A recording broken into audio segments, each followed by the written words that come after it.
యేసుక్రీస్తు నందు మరి యొక్క ఏలుపూరు గ్రామ ప్రజలకి శుభాభివందనాలు తెలియజేస్తున్నామండి.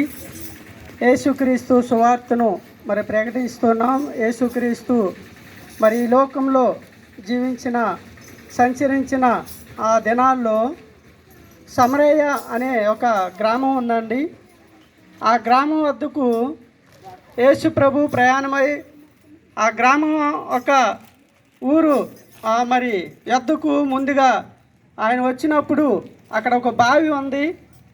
ఆ బావి దగ్గరికి ఆయన చేరి అక్కడ నిలిచి ఉన్నప్పుడు ఆ గ్రామంలో నుండి సమరయ గ్రామంలో నుండి ఒక ఆమె నీళ్లు చేదుకోవటానికి నీళ్లు మరి పట్టుకెళ్తాకి కడవ కుండతో నీళ్లు పట్టుకెళ్తాకి ఆమె బయలుదేరి బావి దగ్గరికి వచ్చిందండి. ఆ బావి దగ్గరికి వచ్చినప్పుడు యేసు ప్రభు ఆమెతో మాట్లాడుతూ ఏమన్నారంటే, అమ్మా కసిని నాకు దాహం అవుతుంది కథ నీళ్లు పోయమ్మా అంటే ఆమె ఏమంటుందంటే, యూదులకి సమరయులకి సాంగత్యం లేదు కదా, మరి మాతో నన్ను దాహం అడుగుతున్నావు నన్ను అన్నట్టుగా ఆమె మాట్లాడుతుందండి. అంటే యూదులు ఎవరు అంటే యేసుక్రీస్తు యోధా వంశంలో పుట్టారండి. యేసుక్రీస్తు ఉన్నతమైన గోత్రములో దేవుడు ఆయన పుట్టాడండి. లోకమంతా ఏమంటుందంటే మరి మన కాని దేవుడు, కడజాతి వారి దేవుడు, ఇది ఒక మతం అన్నట్టుగా ప్రజలు తమ ఆలోచనలో తమ తలంపుల్లో అనుకుంటూ ఉంటారండి. కానీ వాక్యం ఎలా సెలవిస్తుంది, ఆయన యోధా గోత్రములో పుట్టాడు, యూదులకు రారాజుగా మరి ఆయన జన్మించారండి. కనుక యేసుక్రీస్తు మరి ఉన్నతమైన గొప్ప దేవుడండి, అందరికీ సృష్టికర్త అయిన దేవుడండి. ఆయన ఒక మతం కాదు, ఆయన మార్గం అండి, ఆయన జీవమై ఉన్నాడు. అలాంటి దేవుణ్ణి ఆమె ప్రశ్నిస్తుంది. దాహం అడుగుతుంటే మరి సమరయులకి యూదులకి సాంగత్యం లేదు కదా అంటుంది. అయితే యేసు ప్రభు ఒక మాట అంటున్నారు. ఏమంటున్నారంటే, మరి నేను ఇచ్చే నీళ్లు తాగితే నువ్వు ఎప్పటికీ దప్పికొను అని దేవుడు ఆమెను ప్రశ్న వేశాడు. అయితే మరి ఇంత లెక్క మా ఊరిలో నుండి ఊరి వెలుపులకి ఇంత దూరము మరి నేను రావటం చాలా ప్రయాస కదా, ఇంత దూరం నేను నీళ్ళ కోసం వస్తున్నాను. అయితే ప్రభువా ఆ నీళ్ళు ఇంకా నేను రావక్కర్లేదు కదా, నీళ్ళు ఏదో నాకు ఇస్తే కనుక నేను మరి కడవ చేదతో అడుకుని ఈ బింది మోసుకెళ్ళి కుండ మోసుకెళ్ళి నీళ్లు ప్రయాసపడక్కర్లేదు అని ఆమె ప్రశ్నిస్తుందండి. కనుక యేసుప్రభు ఏమన్నారంటే, అయితే నీ భర్తను తీసుకురా అమ్మా, నీ భర్తను తీసుకొస్తే నీకు ఆ నీళ్ళు ఇస్తానంటే ఆమె ఏమంటుందంటే, నాకు భర్త లేడు అంటున్నది.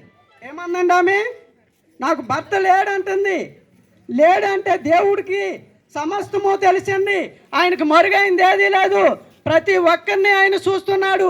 ఆయన ఏమంటున్నాడంటే ఆమెతో, నీకు 5 భర్తలు ఉన్నారని దేవుడు మాట్లాడుతూ ఉన్నాడండి. 5 భర్తలు ఉన్నారని మాట్లాడుతూ ఉంటే ఆమె ఒకేసారి మరి స్టన్ అయిపోయింది. ఏం చెప్పాలో సమాధానం ఆమెకి అర్థం అవట్లా. 5 భర్తలు ఉన్నారని ఎలా తెలుసు ఈయనకి? ఈయన మెస్సయ్య, ఈయన దేవుడు, ఈయన సృష్టికర్త అయిన దేవుడు అని ఆమె మనసులో కలిగింది. ఎందుకంటే ఆ సమరయ గ్రామ పట్టణస్తులందరినీ కూడా కళ్ళు కప్పిందండి, ఎవరికీ తెలియదు. కానీ ఈయన దేవుడు ఆ గ్రామం ఎప్పుడు వెళ్ళలేదు, ఆమెను ఎప్పుడూ చూడలేదు. కానీ యేసు ప్రభు 5 భర్తలు ఉన్నారని చెప్తున్నాడండి. ఆమె ఒక్కసారి స్టన్ అయిపోయి, ప్రభువా నిజమే నా భర్త ఉన్నాడు కానీ చనిపోయాడు అని చెప్తుంది. ఆమె ఒక భర్త గురించే చెప్తుంది కానీ 5 భర్తలు ఉన్నారు అని చెప్పాడు ఆయన. అప్పుడు ఆమె నిజంగా నువ్వు మెస్సయ్య అని తమ పాపములు ఒప్పుకుందండి. నువ్వు దేవుడు అని అంటే ఆమెనే గుర్తుపట్టింది, యేసుక్రీస్తు అని, మెస్సయ్య అని, లోక రక్షకుడు అని, పాపాలు క్షమించే దేవుడు అని. ఈ యొక్క మరి ఎవరు ఈ రహస్య పాపాలు బయట పెట్టలేరు, నువ్వే దేవుడు కనుక బయట పెట్టావు అనేసి ఆమె ఆ కుండ విడిచిపెట్టి, ఆ పాపమనే కుండ, నీళ్ళ కుండ విడిచిపెట్టి తన గ్రామంలోకి వెళ్ళిపోయిందండి. నీళ్లు చేదుకుంటే ఎవరైనా ఎప్పుడు వెళ్తారండి? ఉదయాన్ని సాయంత్రం వెళ్తారు. ఆమె ఎప్పుడు వెళ్ళిందంటే మధ్యాహ్నం వెళ్ళిందండి, ఎండవేళ వెళ్ళింది. ఎవరు తిరగలేని సమయాన్ని వెళ్ళింది. ఆమె పాపముతో నిండిపోయింది. ఆ పాపము నుండి యేసుక్రీస్తు విడిపించడానికి ఆమెతో మాట్లాడాడండి. కనుక ఆమె ఎమ్మటే కొండ విడిచిపెట్టి వెళ్ళి ఆ గ్రామంలోకి వెళ్ళి నేను మెస్సాయిని చూశాను, దేవుని చూశానని ఆయన యొద్దకు ఆ గ్రామంలో ఉన్న వారిని అందరినీ నేను చేసినవన్నీ కూడా దేవుడు నాతో చెప్పాడు అని ఆమె ఆ గ్రామ ప్రజలందరికీ ఆమె చెప్పినప్పుడు వాళ్ళందరూ కూడా వచ్చి యేసు ప్రభు మాటలు విన్నప్పుడు ఆశ్చర్యపోయారండి. నిజంగా ఈయన యేసుక్రీస్తు దేవుడు, పాపులకు రక్షకుడు, పాపాలను క్షమించే దేవుడని ఆ గ్రామ ప్రజలందరినీ ఆమె ద్వారా దేవుడు రక్షించుకున్నాడండి. ఆమె పాపం విడిచిపెట్టడమే కాదు, ఆ గ్రామంలో ఉన్న వారిని అందరినీ యేసుక్రీస్తు నందు మరి రక్షణ పొందినట్లుగా, పాపం నుండి విడుదల పొందినట్లుగా, రక్షించబడినట్లుగా ఆమె చేసిందండి. కనుక యేసుక్రీస్తు నందు విశ్వాసం ఉంచండి. యేసుక్రీస్తు మతం కాదు, మార్గము, దేవుడై ఉన్నాడు. నీ పాపం నుండి విడిపించే లోకరక్షకుడండి. ఆయన ఎందు విశ్వాసం ఉంచితే మీరు పాపం నుండి విడిపించబడి ఆ నిత్యత్వం యుగ యుగాలు ఉండే ఆ రక్షణ పరలోకాన్ని పొందుకుంటారండి. అట్టి కృప దేవుడు మీ అందరికీ అనుగ్రహించునుగాక. ఆమేన్. స్తోత్రం దేవా, స్తోత్రం తండ్రి, పరిశుద్ధుడా, మహాపరిశుద్ధుడా, మహోన్నతుడా, మహాగణుడా, మీకు వందనములు, కృతజ్ఞత, స్థుతులు, స్తోత్రం నాయన.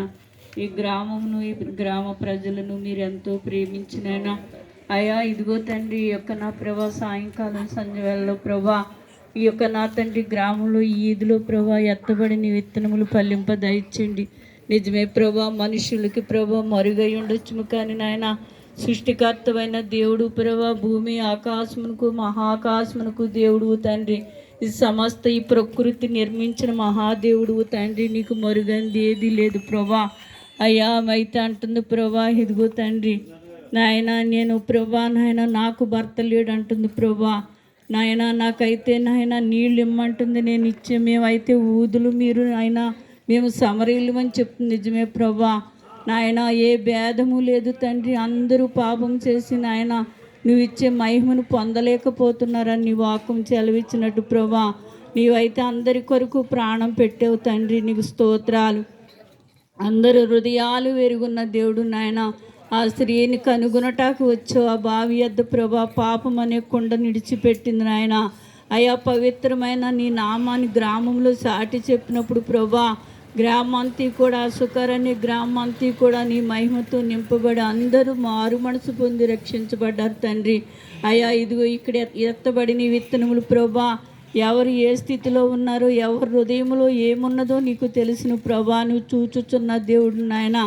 ఎవరి పట్ల నీ కనుదృష్టి ఉంచావో నీకు తెలుసును తండ్రి, నీ స్తోత్రాలు నాయన. ఇదిగో ప్రభా, ఎవరు ఎక్కడుండి ఉన్నప్పటికీ నాయన అయ్యా వారు సేవించేది ప్రభా ఏమిటో నాయన, ఈ లోక రక్షకుడు ఎవరో గుర్తించుటకు నాయన, వారికి మార్గమైన మహాదేవుని నాయన తెలుసుకున్నటాకు ఈ యొక్క నా తండ్రి విత్తనములు ఫలింపదయచండి.